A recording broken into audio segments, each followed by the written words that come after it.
I am here. Thank you for joining me. I had to go warm up my coffee. I was running long and I have a short time between classes. I keep saying I'm going to move this to 10:40. Which is really what I should do. But that's okay. That's okay. We're here and I am talking about some interesting things. This is Dr. Annette Feravich. I am your teacher. And this is the classroom. And this is some of the best classroom we got. I'm telling you, I connect all of our classrooms, not all of them. It's really funny. You want to know what I'm connecting in our philosophical classroom right now? The early bird classroom. Our philosophical classroom. I'm like, all right, reference our early bird classroom if you would please.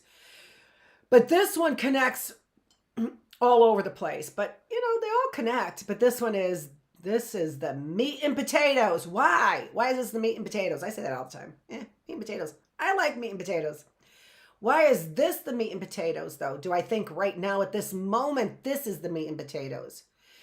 Because it is learning about yourself. That's the reason why.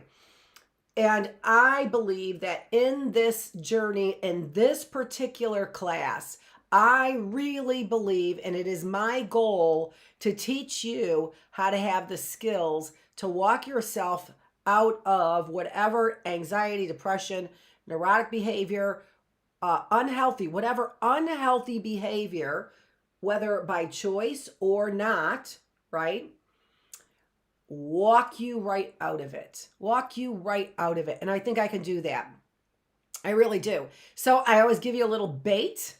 And the bait today is personality types. Are you a personality type A? Have you heard of type A? Are you type A? I know you've heard of it. Are you type A? Because we always compare type A to type B, right? So if you're not type A, we don't talk about type B. We just go, oh, you're not type A. So in other words, in psychological terms, you're type B.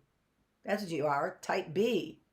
But what now? What up? What up? C and D? Yeah. Personality types C and D.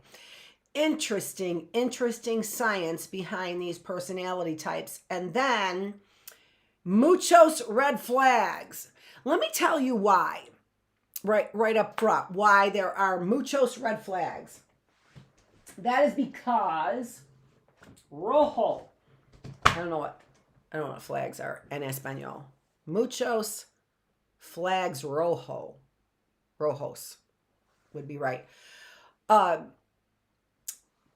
Let me tell you why we've got some red flags here. And the reason why is because these studies that are done that we've been talking about, right? So these studies that we've been talking about that are done, they are social psychological studies, such as Milgram's study, right? Ash's line experiment. That's a social psychological study. Zimbardo's prison experiment. Those are all social psychological studies. I'm a social psychologist. And if you were in my philosophical classroom, I was relating to this because it's very upsetting to me to be a social psychologist and have the most prominent people in our field. Gina Perry is just exposing them. So she's a good gal. I don't mean to refer to you, Gina, as a gal. But basically, social psychological concepts here and twisting them. So Zimbardo, and in ways, it's so interesting. It's so interesting to me because social psychology is all about the social situation. And so am I. And so am I. I think that we have anxiety and we have depression and we have neuroticism because of our environments. And I also believe that there is a purposeful manipulation of people's environments in order to produce these kinds of behaviors because it is lucrative for the medical industry, as we have seen from COVID, right? Very, very lucrative to keep people anxious and depressed and not healthy. I'm here to give you healthy reasons, right? or healthy strategies. I'm here to give you healthy strategies for your mind, for your body, and for your spirit. Why? Because I'm a social psychologist. So what does that mean? It means I believe that those things can be changed by you. I believe as a social psychologist that things like your anxiety and your depression and your neuroticism and your pessimism can be changed by you. That is what attribution retraining was about, right? So yesterday and Thursday, we talked about attribution retraining. This is so key. I had a title up here that I didn't think anyone would be very attracted to, which was universality. The universality of the human, something like that. So I was like, what is she talking about, right? What is she talking about? And back to the irony of being a social psychologist and having just a bunch of BS being produced like this, or here, Make Me Rich over here, Mr. Zimbardo. I'll turn off the title, but I don't want everyone to always see all those pictures of there. So yeah, or this Lucifer effect here. So Make Me Rich, Mr. Zimbardo, on completely unethical studies that you have been doing. I talked in the philosophical classroom yesterday that we are, as psychologists, we are the experimenters. We are it. I'm not saying other people don't do science, the scientific method. I'm saying that we are forced to adhere to it because we're doing some kinds of, I'm going to say mamby-pamby shit. But yeah, and or I'll use some really intellectual talk. It's ephemeral things that are intangible. And so we do, if we are trying to demonstrate the existence of intangibles like an attitude or a personality, completely intangible, right? How do you put a dart on kindness?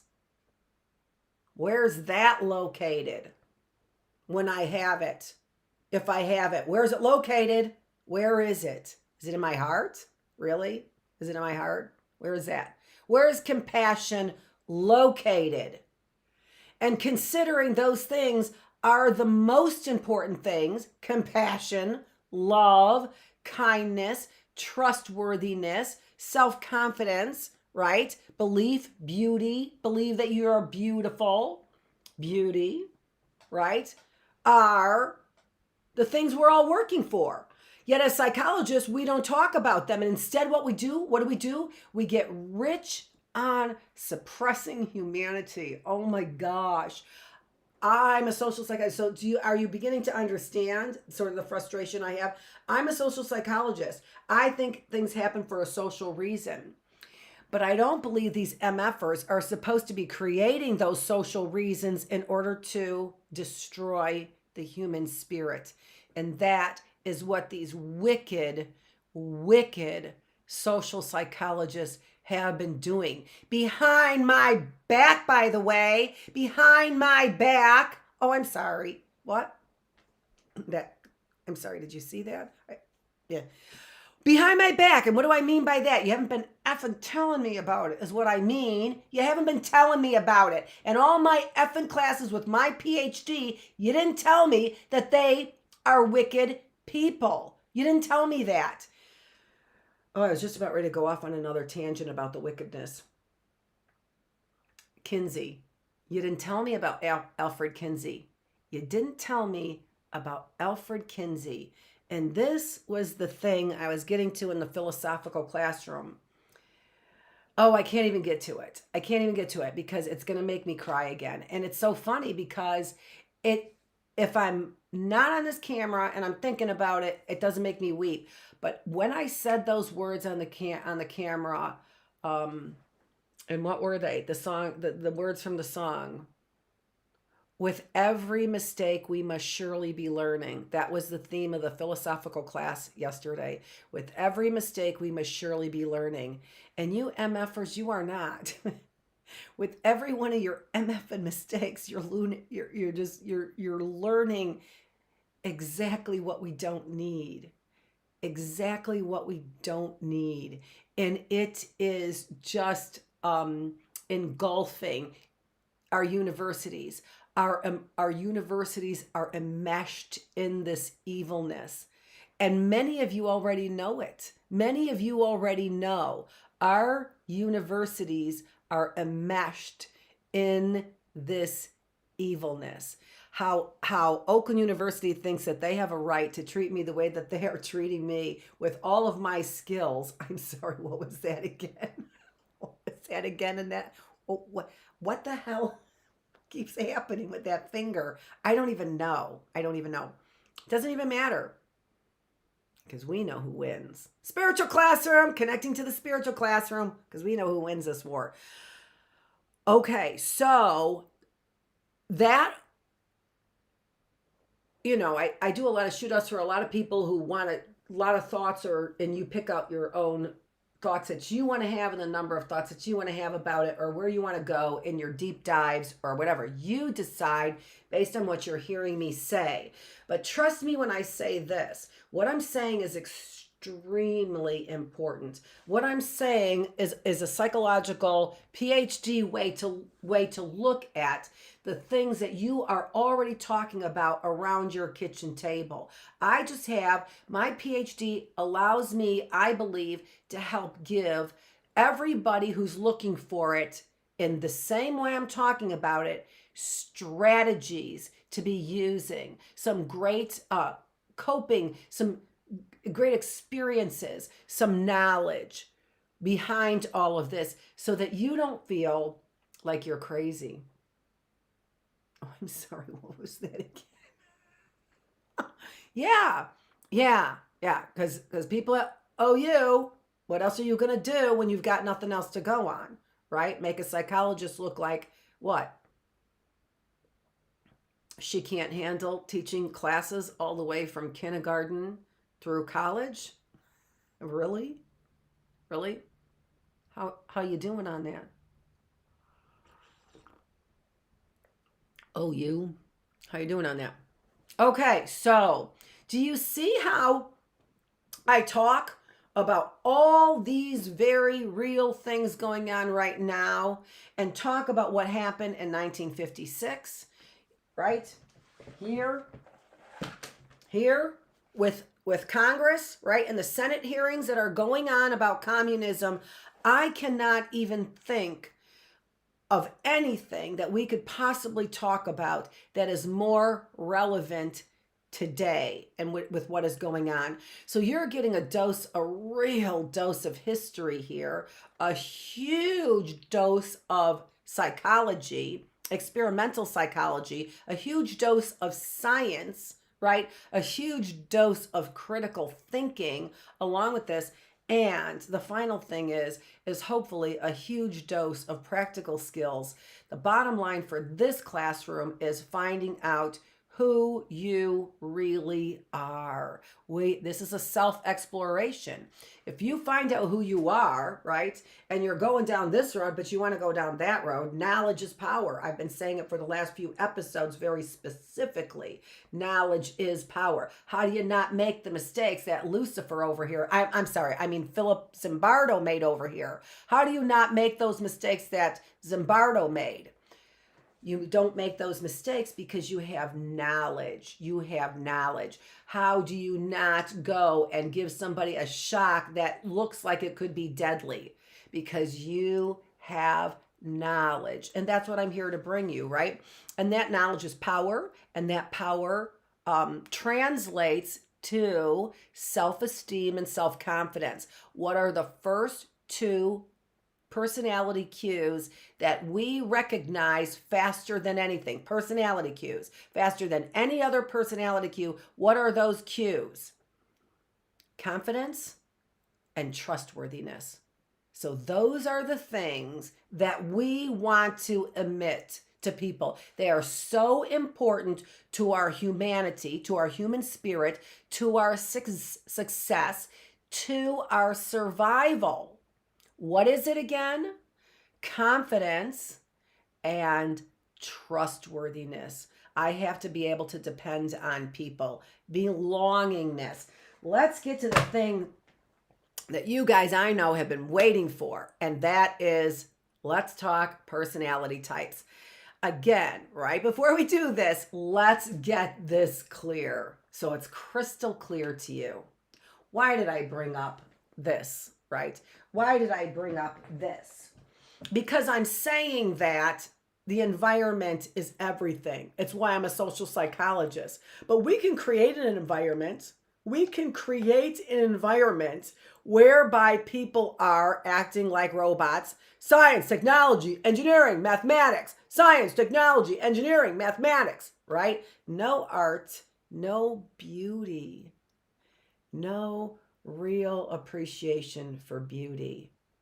Not in our surroundings, not in what we hear, right?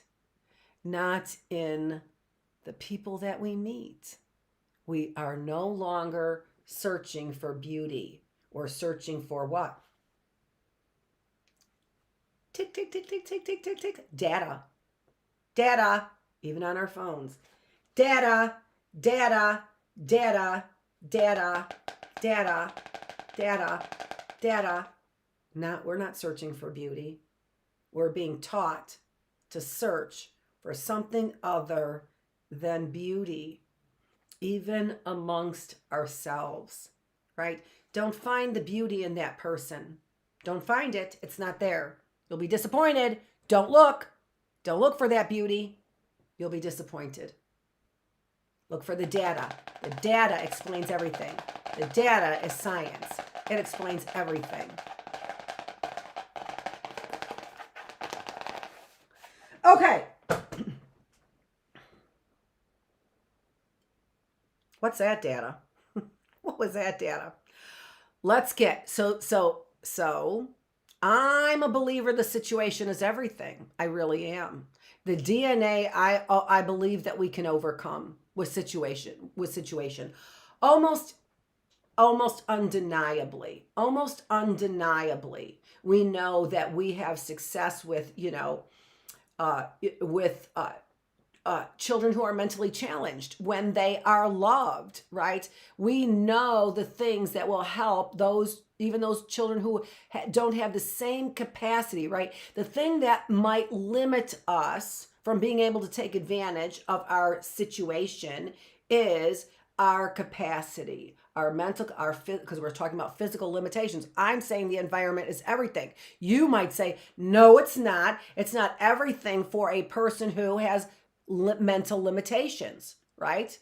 You could say physical limitations, but we can overcome physical limitations. It's not even a big deal anymore, right? It's not even a big deal. People getting those, prosthetics on, and they're running and winning races with a prosthetic. And you look at a person like that, where in my day, when I was young, it would be like, oh, right?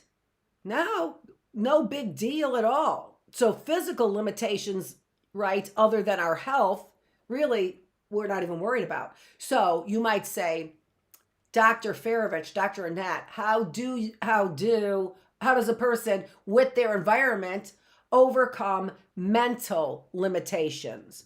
Well, I'm not saying that you can go from a 70 IQ to 130 IQ, but we absolutely know you can go from 70 to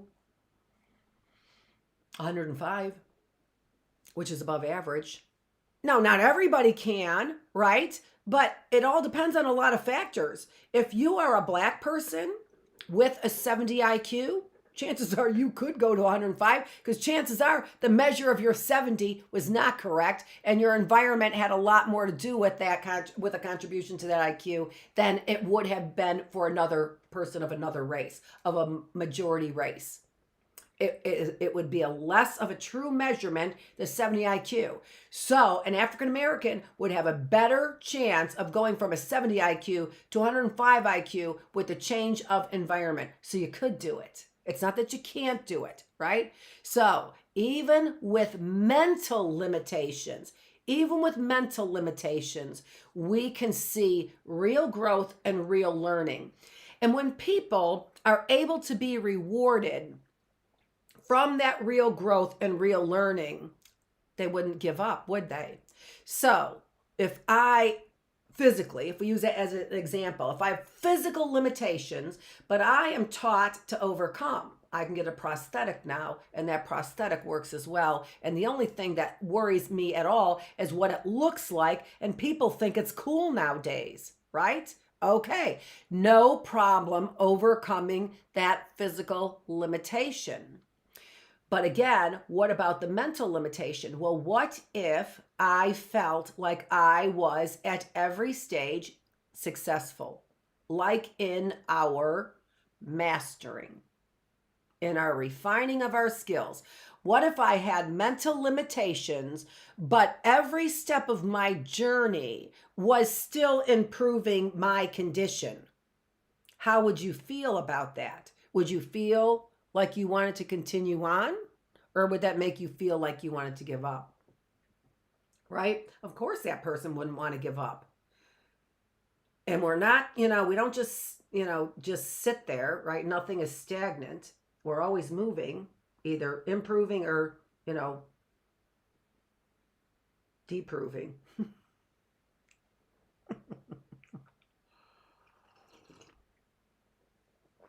Okay, so the personality types are about genetics. And as I've just explained for the last, I don't even know how long I've been on, I don't believe in genetics. I don't believe that that is our major motivator. So as much as I like to present this for many reasons, personality types is what I'm talking about. As much as I like to present personality types, I don't, and it's informative. I would not present something to you that was not worthwhile and informative. I don't believe in them. Do you understand what I'm saying? Personality types are all about DNA, and I'm a social psychologist, so I'm all about the environment, all right? But I need to give you this baseline so that you understand. And it's not because there is no credence to DNA. A person has mental limitations, they have mental limitations. And I may be able to improve, refine those skills, right? I may be able to improve them. I got to put up the other camera change. Camera 2. This is actually camera 31 because I have that many cameras. I am not having the right day on here just because I'm going back to yesterday.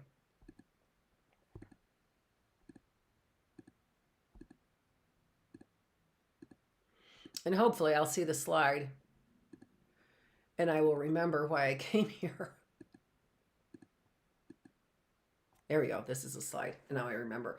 All right. So the point that I'm trying to make here is can you master something? If you can master something, it's all about environment, because learning is all about environment. Learning is all about environment.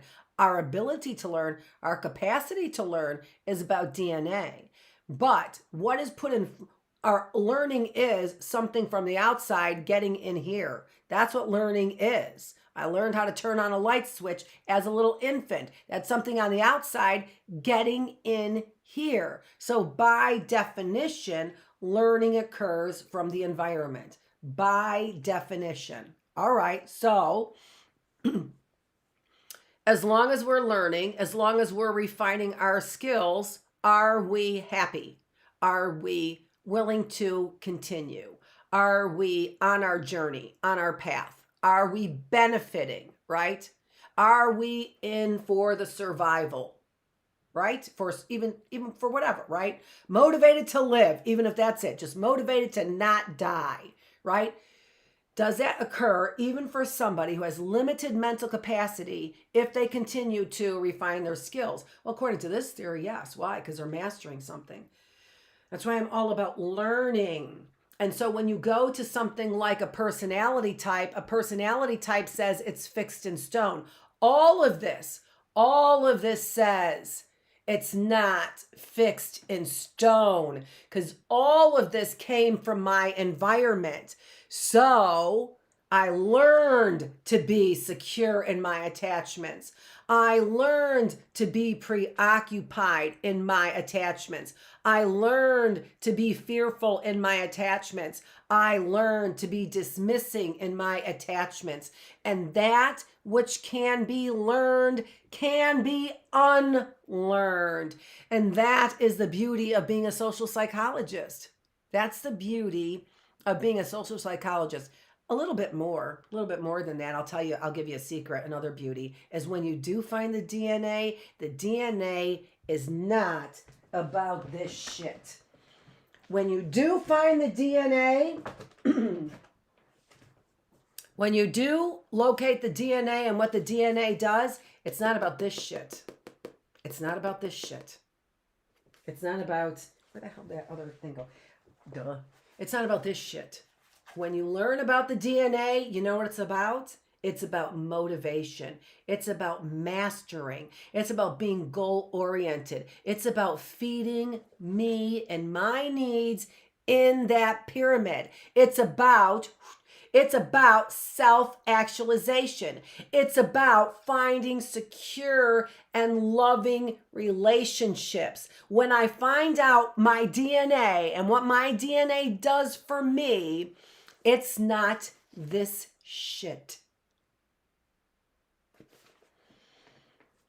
Okay, moving on. But we do want to say there are some other really important things to say about that.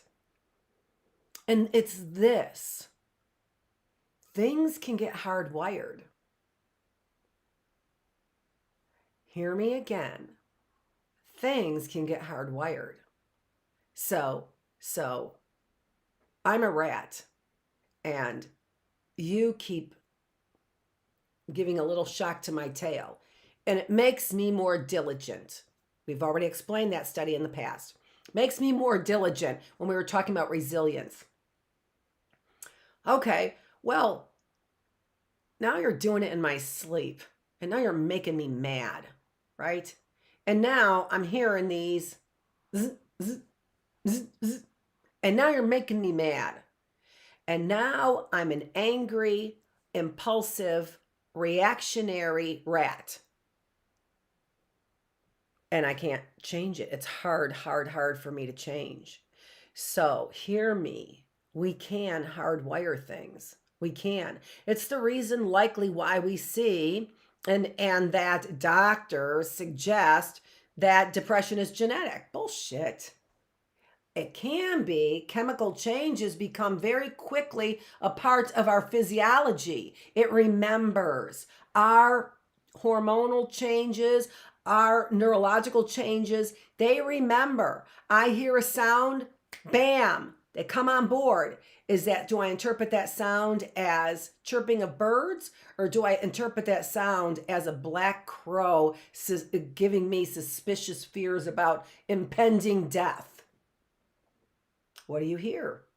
Because that changes all of your chemicals. And if that's the case, you can see how important it is for the environment to be on the straight and narrow for you, because you can change your DNA. It starts by changing your chemical reactions in the same manner, with the same sounds and the same cues over, like little Albert we talked about, over and over and over again. All right?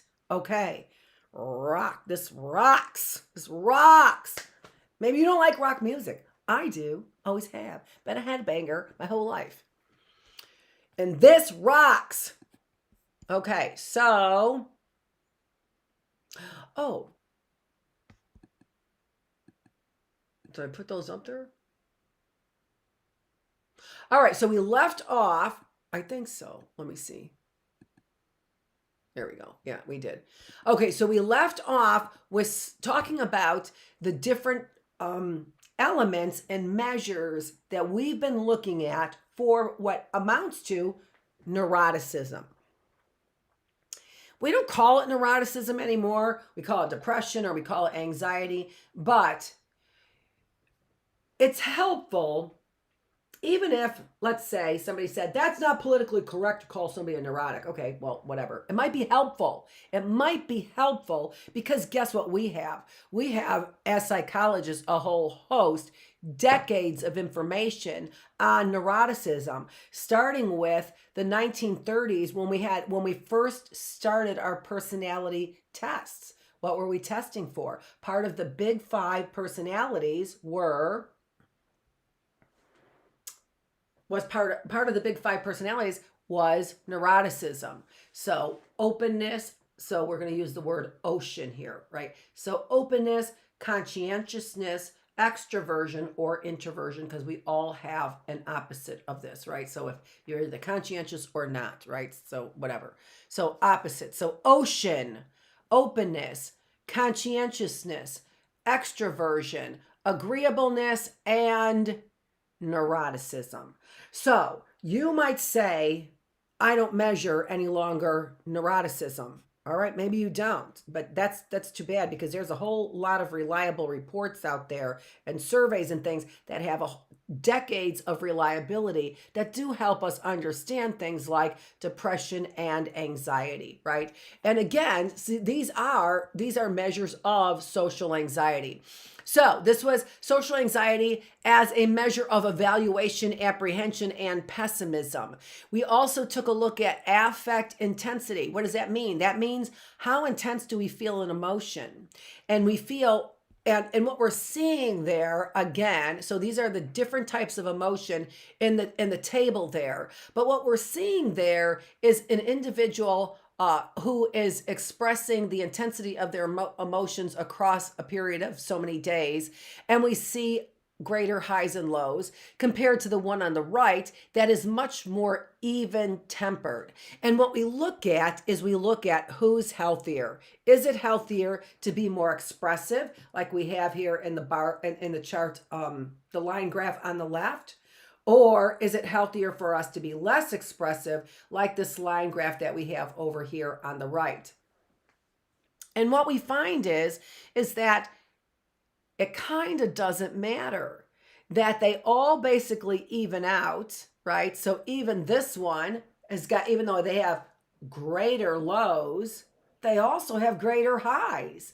And that means that this person then who experiences emotions much more intensely, they're okay because lucky them, they also have great highs as well. All right. So we didn't actually find out a whole lot of information regarding health and intensity. You know, an introvert is just not going to experience emotions this intense. And if you want them to, or force them to, or suggest that that's a really good idea, they might not be able to do it, right? But they could write, and they could write all kinds of intense feelings. It doesn't mean that this person, though, would report intense feelings even if they were writing about them, right? Okay, all right. Moving on.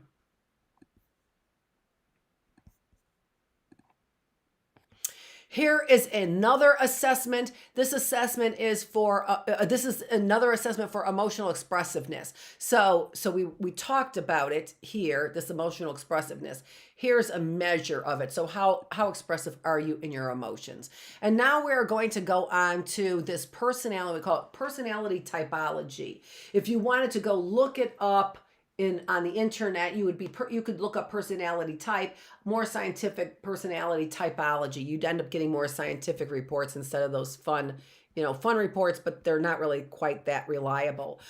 So let me tell you first how we started doing personality tests, all right? We started doing them because it was medical doctors who noticed something. And what they noticed was that there was a certain personality that was coming into their office. And this certain personality often had heart disease. Okay? So what was the personality? So doctors are noticing a certain personality is coming into their office, and that this personality often has heart disease. So psychologists began to jump on that with their personality tests, right? The big five there, basically. Personality tests is what they were looking at. So they were looking at things like how agreeable was somebody, how conscientious was somebody, those big five personality things. Again, ocean, openness, or were they closed like this, right? Openness or closed. Conscientiousness, on top of everything. Type A, yes, on top of everything, right? And very controlling. So the openness, much more closed because they're controlling, right? Type A. So again, psychologists are running in there based on what these medical physicians are saying, which makes complete sense. These personalities that I see are more likely to have heart disease. All right? So, extroversion versus introversion. Extroverts, and this was the reason for all those studies on emotionality and expressivity and social anxiety, because we know that extroverts are happier than introverts. It is almost an identical measure between, even though they're asking very different questions. Do you like meeting people? They're asking pretty different questions, not very different questions, but not the same questions whatsoever. Are you satisfied with your life? That would be a happiness question. We are seeing a complete overlap in scores. So it's called a correlation. And the correlation between scores that people have on extroversion and scores that people have on happiness, even though they're different questions, they're not the same at all. None of them are the same. We're seeing that those people score the same. So extroverts are happier. All right, so we're measuring personalities. Psychologists are jumping into here, listening to the medical doctors say, hey, these personalities have a bigger chance of getting heart disease. Psychologists jumping in, measuring. How are they measuring personality? Using the big five. And who is on the big five more often getting heart disease? So, openness, ocean, openness, those who are closed.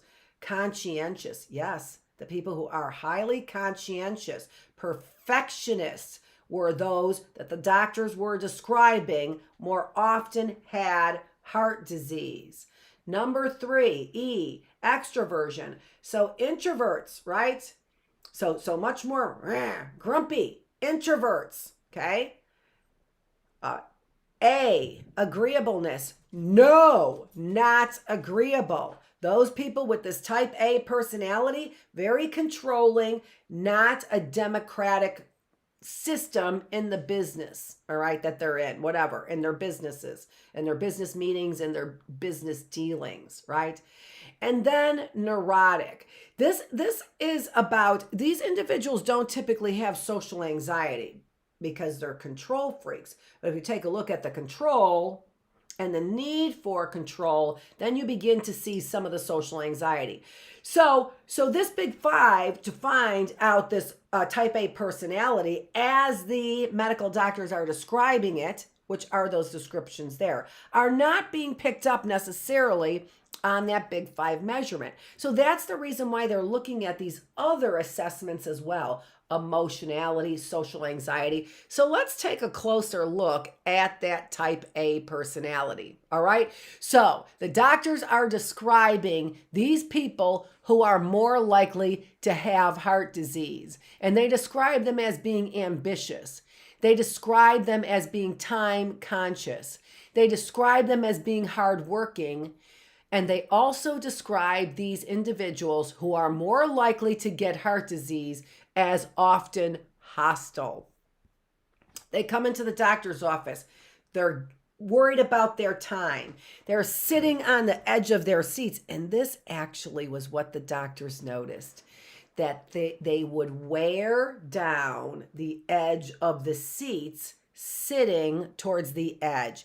And those people were the people more likely to have heart disease. They described them, psychologists described those individuals as type A, and then they got to work on which one of those personality traits was most responsible for heart disease?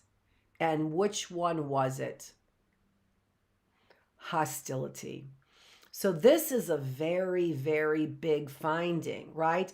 That I can describe these people in all of these ways, right? In all of those ways, but the one that we found who was having the heart disease, not somebody who was ambitious and time conscientious and hardworking, but not hostile.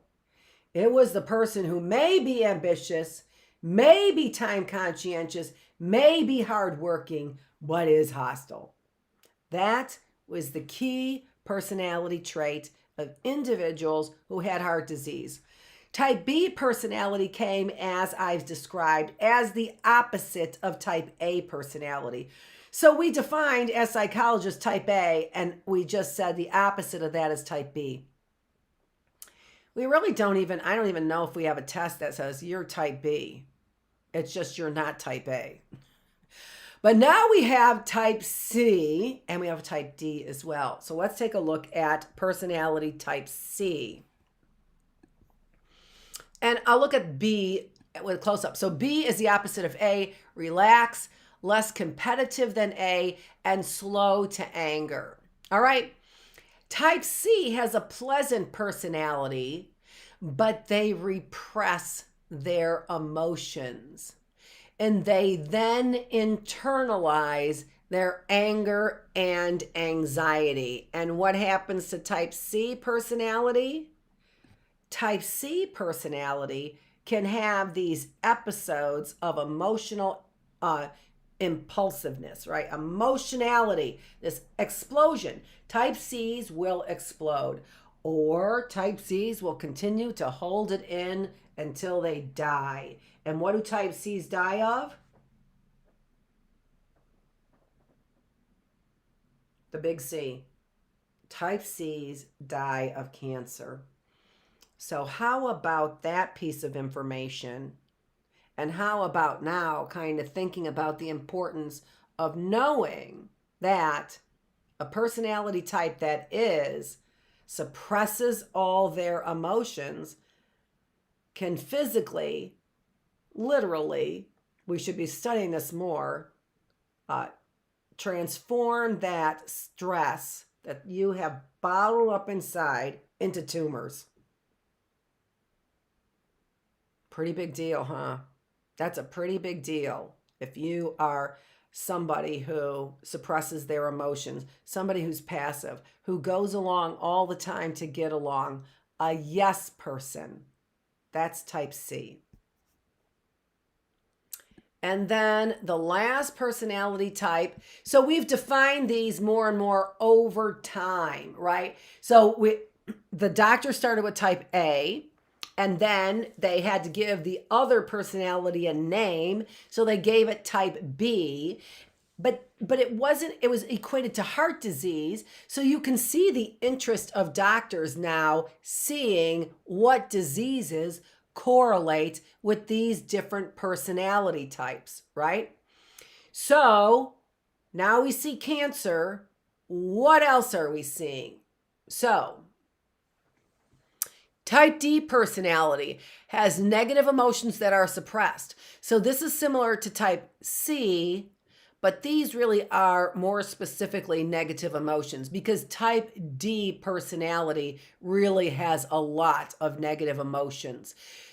We know this because they are socially inhibited. So they don't have they don't have a feeling of belongingness like we've talked about. They don't have other people to disclose to like we've talked about. They don't have anybody to speak out and have a voice with. So social inhibition. These individuals are also similar to C in that when they get distressed, they hold it in.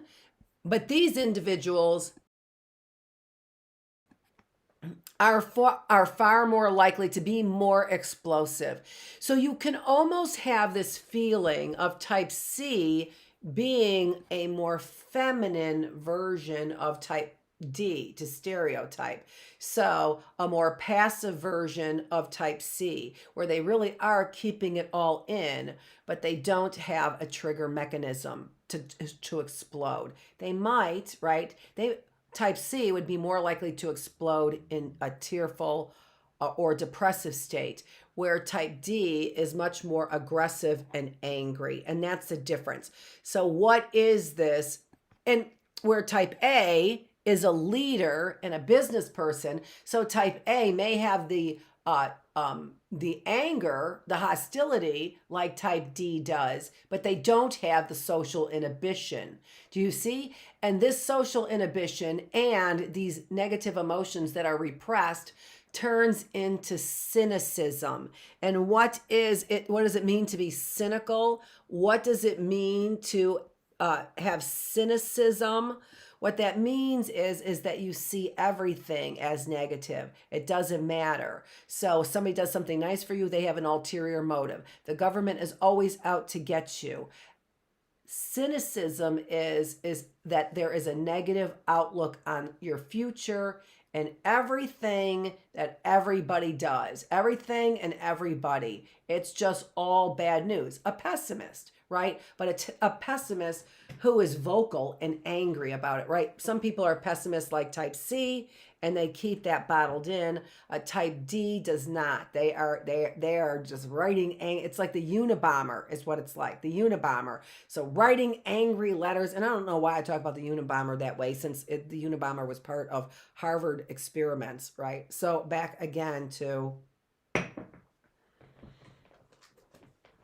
what these jerks are studying instead of studying, what makes us better as human beings. They don't want to do that. They want science, technology, engineering, mathematics. Okay, so that's type A personality, by the way. And then also the element of hostility. All right. So, and type D is also associated with heart disease, but also associated with lower longevity, right? So higher mortality, higher death levels, and lower longevity. So considerably shorter lives. So there on the right there, what can we do? Speak out. But if you're an introvert, it doesn't necessarily mean you speak out necessarily in a I want to actually take this call because and I'm going to take it right on the air because I think I know who this is. And I think it's Huntington Bank. And so I'm going to get this right on the air. So give me a sec. Hello? This is Annette.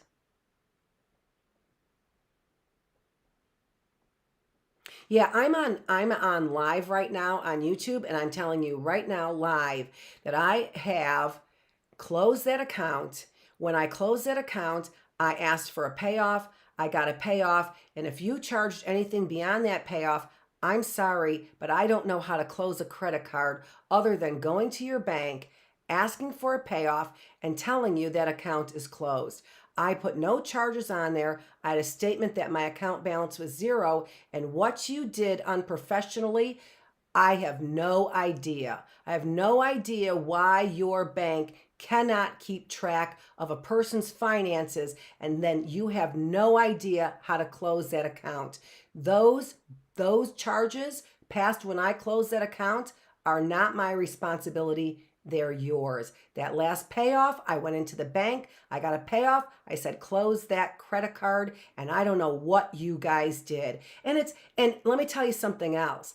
It is not unusual. PNC did the same thing. And to me, it's criminal. It's criminal that you don't train your bankers better to be able to handle our money better. It is not a mystery when somebody walks into a bank and says, close this credit card. I'm not satisfied with your banking services. That is not a mystery, and it should not be a mystery how that is accomplished. I'm not responsible for any charges past that. Is this call being recorded? Good. It's being recorded on YouTube, and it's going out all over. Huntington Bank is my bank. I closed this account on the last day that I made this payment, and I don't know why your employees are not sophisticated enough to be able to resolve this very minor banking problem. Close an account.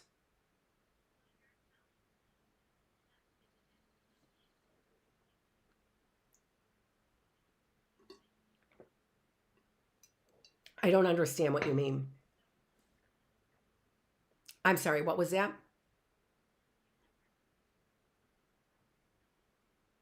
It was from Huntington Bank. It came from the savings account there at Huntington Bank. So I have no idea why that would have been a mistake, since those were the only accounts that I had. Well, that's Huntington Bank's fault because the money was there in the bank. I don't know how you could take money from a Huntington Bank account and not apply it.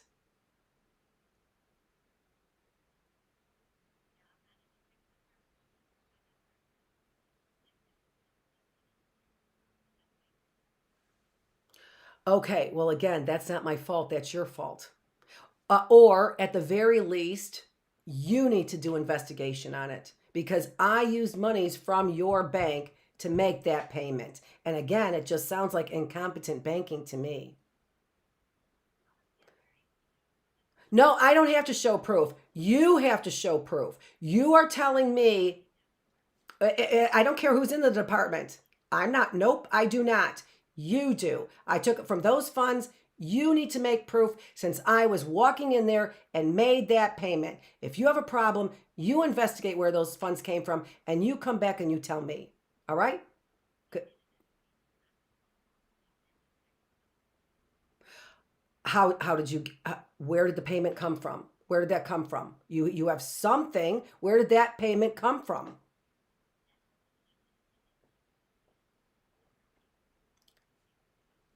Why can't you find that out? Hold on one second. Hold on one second. What? Huntington Bank? What was that? What did you say? No, I don't. Hold on one second. Hold on. Just give me 1 second. Just give me 1 second. 1 second. Just 1 second. Thank you. Thanks. This is Dr. Annette Feravich solving this problem with Huntington Bank right now. And so we are done in the classroom. We will pick this up again tomorrow. This is Dr. Annette Feravich. I am the teacher, and this is the classroom. Let's learn a coping mechanism. Thanks for joining me.